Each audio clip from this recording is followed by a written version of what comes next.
দেখো আমরা কোশ্চেনটা পড়ছিলাম, কোশ্চেনটাকে ক্লাস 1 করেছিলাম, তো তাতে আমরা কিছু রুল পড়েছিলাম, আজকে কিছু রুল পড়বো। কোশ্চেনটাকে নেক্সট রুল যেটা হচ্ছে, দেখো আগের দিন আমরা পড়েছিলাম কি অ্যাফার্মেটিভ ইম্পারেটিভ হলে অর্থাৎ স্কোল্ডিং অর রিপ্রুভ হলে মানে বোকা বুঝালে, কাউকে বকছে এরকম বুঝালে, তখন আমরা যে কোশ্চেনটা একটা করি কান্ট ইউ করি, কান্ট ইউ, ঠিক আছে? অন্য কিচ্ছু করবো না, উইল ইউ, ওয়ান্ট টু, কিচ্ছু করবো না, শুধু করবো কান্ট ইউ, মনে থাকবে যদি বোকা বুঝায়। আর কীভাবে বুঝবো যে এই স্টেটমেন্টটা বোকা অর্থ বোঝানো হচ্ছে না, তখন আমাদের ইউজ হবে, ইউজ ব্যবহার হবে স্টেটমেন্টের প্রথমেই, তাহলেই বুঝতে হবে যে এটা কান্ট ইউ হবে কোশ্চেনটাকে, মানে বোকা বোঝাচ্ছে এই স্টেটমেন্টটা। মানে কি দেখো একটা এক্সাম্পল দেখাচ্ছি, দেখো ইউজ ইউর ওন মাইন্ড, মানে তোমাকে বলছে যে ইউজ ইউর ওন মাইন্ড, নিজের কাজ করতে বলছে, বকছে যে কি যে নিজের বুদ্ধি বা মাথাটা লাগাও, ঠিক আছে? যে কাজটা ভালো করে করো, নিজের বুদ্ধি মাথাটা লাগিয়ে করো, ইউজ ইউর ওন মাইন্ড, বুঝতে পারছো? তো এইভাবে বকলে তখন আমরা কী করবো, can't you use your own mind, নিজের মাথা লাগাবে না, লাগাতে পারবে না, মানে কি অন্যের না দেখে তুমি নিজের মাথাটা লাগিয়ে নিজে করো, এ কথা বলতে চাইছে, বকতে চাইছে। বোকা অর্থে তখন আমাদের কী হবে না, কান্ট ইউ হবে। আশা করি হতে হলো। চলো আর একটা এক্সাম্পল দেখে নিই, কী বলছে দেখো, use your own book, can't you, বুঝলি কি তোমার নিজের বইটা দেখো, অন্যের না দেখে, তাই কি কান্ট ইউ, এখানে একটা বোকা বলছে, তাহলে বোকা অর্থ হলে আমরা কী করবো, অ্যাফার্মেটিভ ইম্পারেটিভ যদি বোকা অর্থ বোঝায়, মানে ইউজ যদি সেন্টেন্সটা প্রথমে থাকে, তাহলেই বুঝতে হবে যে এটা কান্ট ইউ হবে, কী হবে, কান্ট ইউ হবে। নেক্সট আমরা চলো দেখি কি বলছি, দেখো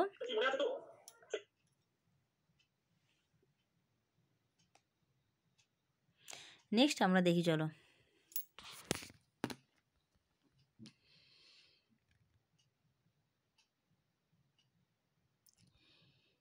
ইম্পারেটিভ পার্সোনাল সাজেশন হলে, বলছে যখন ইম্পারেটিভটা পার্সোনাল সাজেশন হবে, সেক্ষেত্রে আমরা কী করব, দেখো বলছে ইম্পারেটিভ প্রপোজাল ও সাজেশন হলে তখন আমাদের কী হবে, লেট আস হবে কোশ্চেনটা কী হবে, শ্যাল উইল, মানে লেট আস থাকলে, বাক্যের প্রথমে লেট আস থাকলে আমাদেরকে বুঝতে হবে যে ইম্পারেটিভটা বলছে প্রপোজাল আর সাজেশন বোঝাচ্ছে। তাহলে এই ইম্পারেটিভ যে বাক্যটা সেটা আমাদের প্রপোজাল ও সাজেশন বোঝাচ্ছে, যদি আমাদের বাক্যের প্রথমে লেট আস থাকে, লেট প্লাস আস থাকে, তখন আমাদের কোশ্চেনটা একটা হবে শ্যাল উই, কী হবে, শ্যাল উই হবে। তো চলো আমরা এক্সাম্পল দেখে নিই, তাহলে কখন শ্যাল উই হবে কোশ্চেনটা, যখন ইম্পারেটিভ সেন্টেন্সের মধ্যে আমাদের প্রপোজাল ও সাজেশন বোঝাবে, মানে কি লেটাস দিয়ে শুরু হবে, তখন আমাদের কোশ্চেনটা একটা হবে স্যালিউ হবে, বুঝতে পারছো? তাহলে এক্সাম্পল দেখি, চলো কি বলছে, লেট আস ইট টুগেদার, কী হবে, অ্যান্সার কী হবে, স্যালুই। আবার দেখো let us do this work, স্যালুই, ওকে, মানে লেটাস দিয়ে শুরু থাকলে তোমাকে বুঝে নিতে হবে যে এটা প্রপোজাল ও সাজেশন বোঝাচ্ছে ইম্পারেটিভ সেন্টেন্সের, ঠিক আছে? Let us read the Gita, স্যালুই, ওকে, বুঝাতে পারলাম। দেখো স্টেটমেন্টে লেটাস থাকলেই আমাদের কী করতে হবে, কোশ্চেনটাকে স্যালুই করতে হবে, ওকে। নেক্সট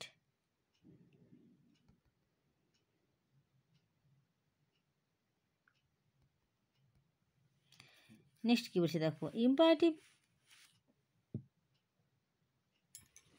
দেখো বলছে ইম্পারেটিভ যদি প্রপোজাল অর সাজেশন থাকে কিন্তু লেটের সাথে আস থাকবে না, দেখো ইম্পারেটিভ থাকবে একই জিনিস, প্রপোজাল আর সাজেশনই থাকবে, কিন্তু লেটের সাথে সেটা যেন লেট আসছিল, এখানে লেট আস থাকবে না, লেটের সাথে কী থাকবে, মি থাকবে, হিম থাকবে, হার থাকবে, দেম থাকবে, থার্ড পারসন সিঙ্গুলার নাম্বার থাকবে, তখন কোশ্চেনটা একটা হবে কিন্তু উইল ইউ।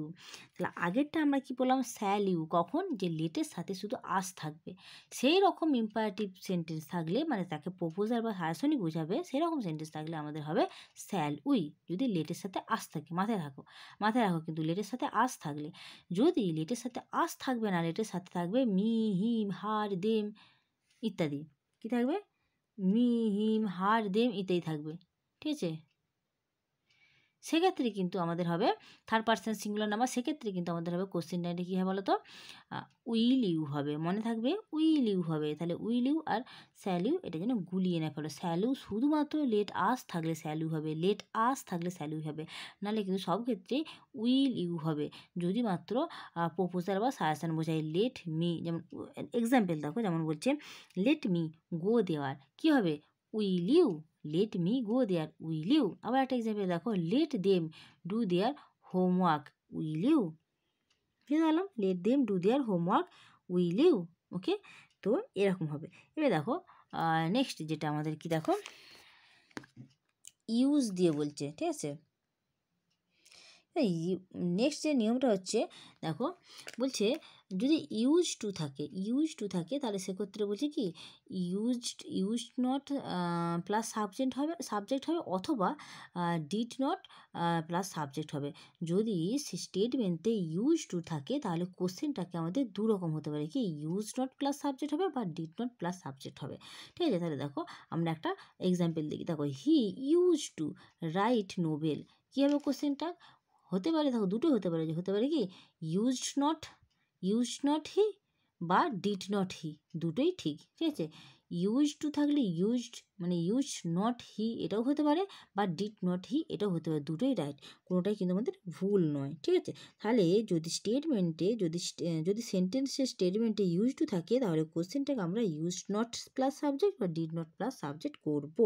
ওকে, যেমন বলে দিলাম তোমাদেরকে এক্সাম্পলগুলো, ওই এক্সাম্পলগুলো করব। নেক্সট আমরা চলো দেখে নিই কী বলেছে। নেক্সট আমাদের কি দেখো,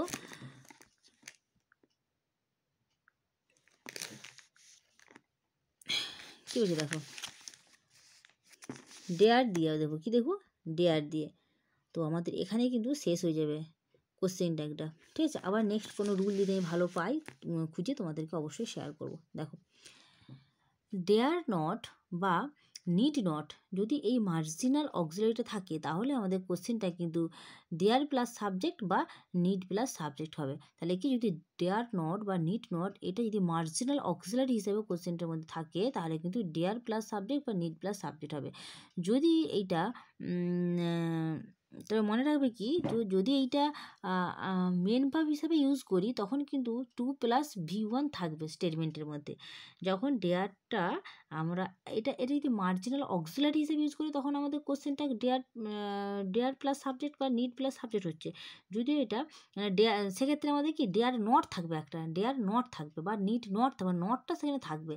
আর যদি আমরা এই ডেয়ার বা নিড ভার্বটাকে যদি আমরা মেন ভার্ব হিসেবে ইউজ করি সেখানে কিন্তু একটা অক্সিলারি ভার্ব আনতে হচ্ছে টু দিয়ে একটা কিন্তু ভার্ব আনতে হচ্ছে, V1 আনতে হচ্ছে, ঠিক আছে। ডেয়ারকে যদি আমরা অক্সিলারি না ধরে মেন ভার্ব ধরি সেখানে কিন্তু 2 এর সাথে একটা V1 আনতে হচ্ছে। যেমন দেখো ভালো করে বুঝো, যদি এইটা এখন আমি বন্ধ রাখতে বলছি, ডেয়ার নট এটা বন্ধ রাখতে বলছি, এখন তোমাদেরকে বুঝতে বলছি যে যদি আমাদের এই ডেয়ার আর এই নিড এই দুটো যদি আমাদের, এটা তো অক্সিলারি হিসাবে থাকলে বলছে কি ডেয়ারের সাথে নট বা নিডের সাথে নট যদি থাকে তখন এটা মার্জিনাল অক্সিলারি হিসাবে ধরা হয় স্টেটমেন্টের। সেক্ষেত্রে আমাদের যে কোশ্চেনটা একটা dare plus subject need plus subject হবে, অ্যাফার্মেটিভ হবে, যেহেতু নট থাকছে স্টেটমেন্টে। কিন্তু যদি স্টেটমেন্টে নট থাকলো না, শুধু ডেয়ার বা নিড দিয়ে থাকলো, মেন ভার্ব হিসাবে থাকলো, সেক্ষেত্রে কিন্তু একটা 2+V1 আনতে হচ্ছে, ঠিক আছে। যেমন দেখো যখন আমরা মেন ভার্ব হিসাবে ইউজ করবো এই ডেয়ার আর নিডটাকে তখন সেন্টেন্সের মধ্যে তখন 2+V1 লিখবো। যেমন কি আই ডেয়ার টু গো দেয়ার, ঠিক আছে, আই ডেয়ার টু গো দেয়ার, কিন্তু ডেয়ার নট হলো না, এখানে শুধু ডেয়ার বসলো, এটা মেন ভার্ব বসলো, অক্সিলারি বসলো না, ঠিক আছে। আই ডেয়ারটা এখানে কী হিসাবে বসলো, মেন ভার্ব হিসাবে বসলো।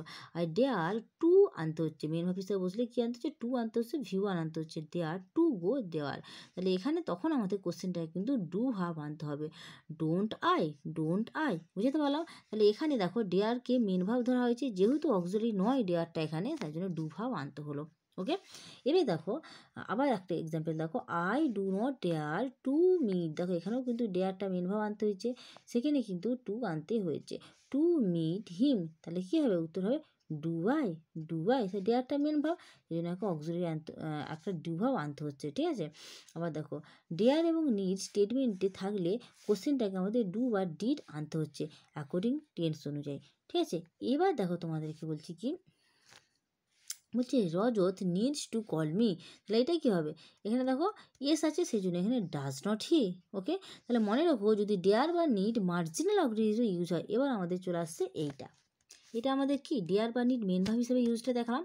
এবার যদি এইটা আসে যে ডেয়ার আর নিড যদি মার্জিনাল অক্সিলারি হিসেবে আসে, এই যেখানে বলেছে না marginal auxiliary, dare not need not, মানে ডেয়ার নিড যখন মার্জিনাল অক্সিলারি হিসেবে বসে তখন কিন্তু একটা নট আসে, স্টেটমেন্টে ডেয়ার আর নিডের সাথে, এবং কোশ্চেন ট্যাগে ডেয়ার প্লাস সাবজেক্ট আর নট নিড প্লাস সাবজেক্ট বসে কোশ্চেন ট্যাগের মধ্যে। ওকে, তো চলো এরই এক্সাম্পল আমরা দেখে নিই। যদি কি বলছি দেখো, দেখো যখন আমরা কোশ্চেন ট্যাগ করি তখন কি বলছে স্টেটমেন্টে হ্যাঁ এটা তো করলাম। বলছে যদি ডেয়ার নিড মার্জিনাল অক্সিলারি হিসেবে ইউজ করি তখন কি বলছে ডেয়ার বা নিড অলওয়েজ প্লুরাল হিসেবে বসবে। সেক্ষেত্রে কী হবে, প্লুরাল হিসেবে ধরে নিতে হবে। যে যদি মার্জিনাল অক্সিলারি হিসেবে আমরা ব্যবহার করি ডেয়ার আর নিডকে, তখন কিন্তু আমাদেরকে সবসময় প্লুরাল হিসেবে ধরে নিতে হবে। ডেয়ার নট নিড নট সবসময় ভাবতে হবে যেটা প্লুরাল ফর্মে আছে। তার সাথে কিন্তু V1 2 কিন্তু হবে না, V1 হবে কিন্তু 2 এখানে হবে না, শুধু V1 হবে। ঠিক আছে, যেমন দেখো বলছে I dare not play class, dare I, এ দেখো আমি বললাম যে নিয়মটা যে ডেয়ার আর নিড এরা যখন মার্জিনাল অক্সিলারি হিসেবে বসবে স্টেটমেন্ট তখন নট থাকবে, এবং তার সাথে কি ডেয়ার আর নিডটাই এরা কোশ্চেনটাকে চলে আসবে, তার সাথে সাবজেক্ট থাকবে। ঠিক সেরকম উদাহরণ এখানে দেওয়া হয়েছে। দেখো বলছে আই ডেয়ার নট, দেখো নট এসছে, I dare not play class, dare I. বুঝতে পেরেছো? দেখো আমরা যখন কোশ্চেনটা করি তখন স্টেটমেন্টে অক্সিলারি না থাকে তখন আমরা বাইরে থেকে ডু ডাজ ডিড আনি, কিন্তু এখানে যেহেতু ডেয়ার বা নিডকেই অক্সিলারি ধরা হয়েছে, ঠিক আছে, তাই কোশ্চেনটাকে আর বাইরে থেকে আনবো না। তাই ডেয়ার নিড নিজেরাই যেহেতু বাক্যে অক্সিলারি হিসেবে কাজ করছে, তাই কোশ্চেনটাকে আমরা ডেয়ার সাবজেক্ট বা নিড প্লাস সাবজেক্ট করলাম। বুঝতে পারলাম? এবার দেখো দেই নিড নট, আবার একটা এক্সাম্পল বলছি। দেখো দেই ডেয়ার দিয়ে বললাম, নিড দিয়ে বলছি। দেখো দেই need not wash the bag, তাই এখানে কী হবে, এটা যেহেতু অক্সিলারি তাহলে কি নিড দেই, কী হবে নিড দেই। তাহলে অক্সিলারি এটা কীভাবে বুঝবো সেন্টেন্সে বা স্টেটমেন্টে এটা অক্সিলারি হিসেবে বসছে না, দেখতে হবে যে নিড বা ডেয়ারের সাথে নট আছে কি না। ঠিক আছে, নট থাকলেই, আর তার সাথে দেখো টু থাকবে না, শুধু V1 থাকবে, যে ওয়াশ V1 আছে থাকলেই জানবে যে এটা অক্সিলারি হিসাবে বসেছে নিডটা বা ডেয়ারটা। ঠিক আছে, সেখানে কিন্তু ওই একই জিনিস চলে আসবে, কোশ্চেনটাকে নিড দেই। বুঝতে পারলাম? ওকে, বুঝতে পারলাম। আচ্ছা, তো দেখো আজকের ক্লাসটা এইটুকুই ছিল। নেক্সট ক্লাসটা আমরা আবার পরের কোনো প্র্যাকটিস সেশন নিয়ে আসবো, দেখি কি আনা যায়। কোশ্চেন ট্যাগের ক্লাস আমি দুটো ক্লাসে কমপ্লিট করলাম, ক্লাস 1 ক্লাস 2। যারা ক্লাস 1টা দেখোনি তারা দেখে নেবে, এটা ক্লাস 2।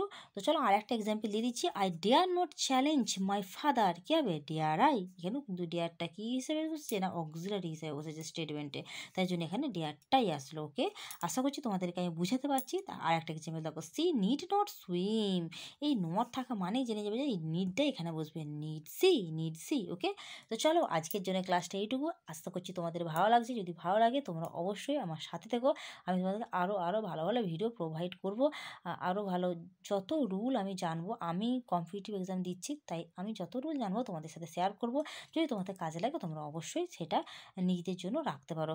ওকে চলো ভাই, টাটা, আবার দেখাবে নেক্সট কোনো ভিডিওতে।